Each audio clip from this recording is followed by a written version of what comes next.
about self-expression and being ourselves. And I think the older we get, the less we care about what other people think of us. And we definitely start to feel more ourselves because we get to know ourselves more and know our likes and our dislikes and our tastes and what we're willing to put up with and what we're not willing to put up with in life.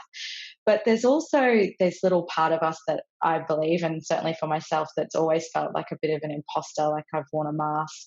And I've felt a lot of fear when it came to expressing who I am because I didn't want to get it wrong, or I didn't want to embarrass myself, or there's just so many things that came into those fears that, that basically I wasn't good enough. And the reason that we want to make sure that we know who we are and for ourselves is because it makes a difference when we go into a room. Like, we can light it up, we can feel confident and happy, and it really changes not only how we feel about ourselves, but about the people around us, how they feel about themselves, not even so much about how they feel about us, but how they feel about themselves.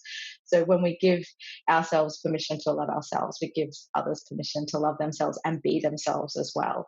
And I think it's kind of like when you see, does anybody watch like The Voice or any of those beautiful shows where you just see someone and they're in their element and they're in their light and they're singing and it's beautiful and you just get teary because you're just like, wow, they're following their dream and they're being who they are.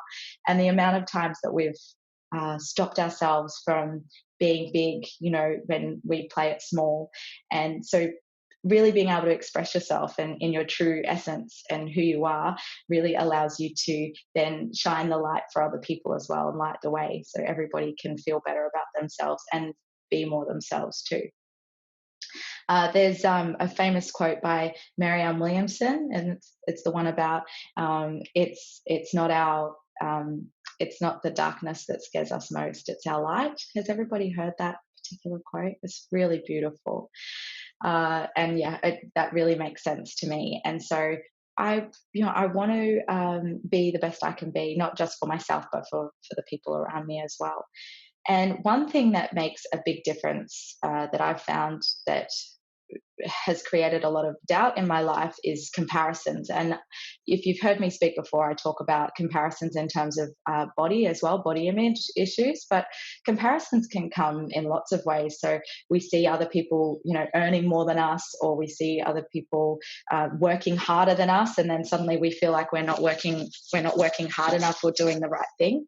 And these thoughts of what other people are doing are definitely a joy killer, and they say comparison's a joy killer, but it really is when it comes to that. I kind of imagine like either a seesaw or a set of scales where we're always trying to measure ourselves up against what other people are doing, and when we let comparisons go, we let go of judgment.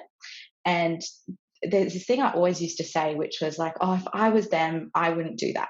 Have you guys had that feeling before? Like you think, oh, a good one is like people that are in miserable relationships or marriages, and you're like, if I was them, I would totally leave.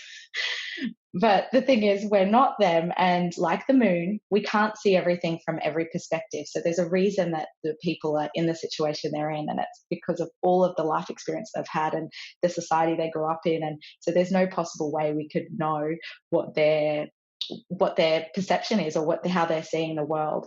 And it allows us then to love them just for who they are without the judgment, which is it's everywhere in this world. And even now more than anything, we're seeing judgment everywhere. And I think the way through this is to become conscious. So we start to become aware where we're making these, even just minor judgments. They create these sort of resentments almost, and often towards ourselves. So there's two types of comparison. So if you imagine a seesaw, there's one where you're making yourself seem lower than the other person. So the other person's so amazing and you're really crap.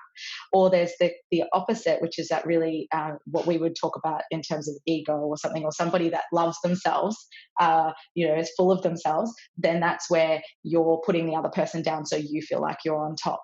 And they're they're both really bad, obviously, because they're just, again, it's just creating judgment, and it doesn't, like, it doesn't exist. The seesaw is not even real. It's only made up in our minds.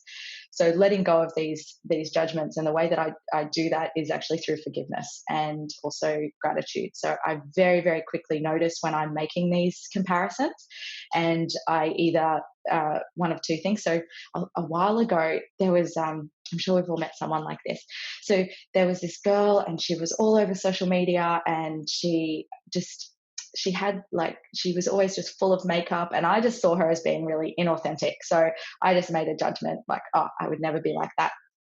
And anyway, it sat with me, and for some reason, all these little negative thoughts we have about other people, they somehow stick in our minds. I don't know why it happens or how it happens, but they stick there. And so what I did was, because I knew this had happened, and I'd met her maybe once or twice, and I think, we're friends on Facebook, so I saw her stuff, or someone followed her and it came up.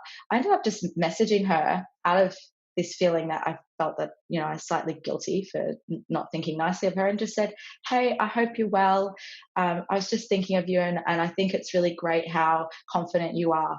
And so I actually switched the perception around from being me thinking she was, all this, thinks she's so good, to actually giving her the compliment of being confident. And the response I got back was so beautiful. And it just was more confirmation for me to go, wow, here I was judging this person who's following her dreams and doing all these amazing things and feeling herself. And I was able to then, forgive myself and go, okay, well, clearly you got it wrong. And second of all, I was able to be grateful for the lesson, not only that she taught me, because I learned something from her, but also grateful for, just for me being able to step outside and do some good things.